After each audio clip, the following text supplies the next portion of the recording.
Last week, I showed you the physical portion of my video production workflow. Today, I'll cover the software I use to produce them. Hi, I'm Gardiner, the Linux Gamer, and here's part 2 of my Linux video production workflow. The first thing I do is take the SD cards and copy all the files I need for the video onto my hard drive. I like to keep my files organized, so I usually create a new directory to work from. I actually have multiple drives and use one of them to store all my audio and video files. Depending on the type of video I'm doing, I'll record my voiceover at this point. Once I'm finished, I'll begin the post-production of the audio. If this is a review of a game, I'll ensure my voiceover audio is fully edited and processed before I begin editing the video. I typically run a limiter, equalization, and normalization pass on my voiceover. This will often hide some of the rougher edits I've made, and it gets the audio sounding decent.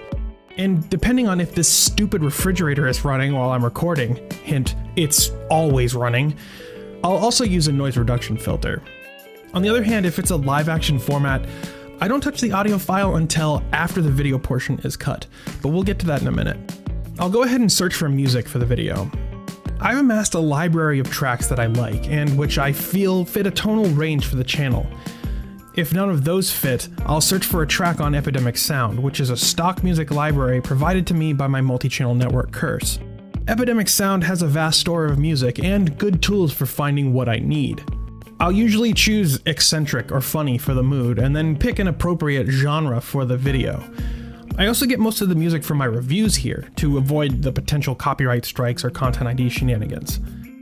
From here, I open Kdenlive, import the relevant files into my project, and start to get organized. If I'm reviewing a game, I'll typically begin with my voiceover and the music track, get them synced up and ready to go. Then I'll bring in the captured game footage. I'll listen to the voiceover and try to find clips that illustrate what I'm talking about. My editing style is all about syllables and emphasis. I like to match up the syllables in my voiceover with actions in the video. The process is a bit different if I'm not doing a review. Instead of importing the audio and finding clips to match, I'll import both the camera footage and the Tascam recording and synchronize them. Then I'll group the clips together so that a cut in one will result in a cut in the other. I'll usually bring in the music and try to cut to that. As I'm editing, I'll find places I want to quote an article or show an example.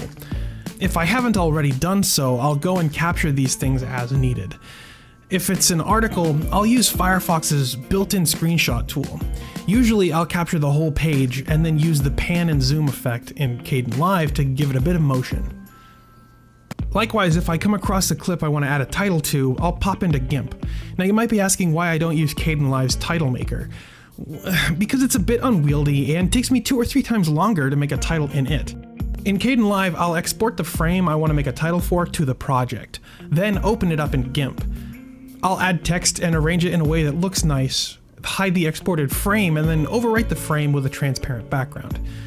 Switch back to Kdenlive and voila, it's there in my project, and I can place it where I need in my timeline. Once in a while, I'll forego the exporting of the frame from Kdenlive if I don't need to arrange the text precisely in the frame. So that just about covers editing. For my Monday videos, I'll render a preview version for my Patreon contributors. They get these previews on Sundays, usually before 5 p.m. Eastern.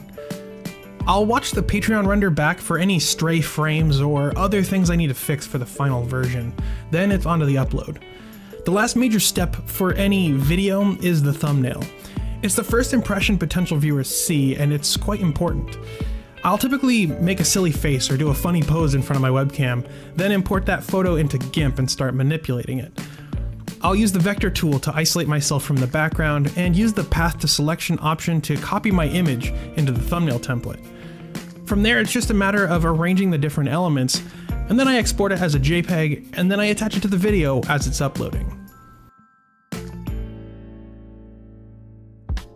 Well, that's my process. If you can't tell, I invest a lot of time, thought, and effort into the channel. If you've enjoyed seeing how I do my work and you want to help contribute, you can head over to Patreon or LibrePay and make a monthly contribution. Every dollar helps. You can also smash that like button and share this video with your friends. Make sure you subscribe to see more from me, the Linux Gamer. And as always, thank you so much for watching.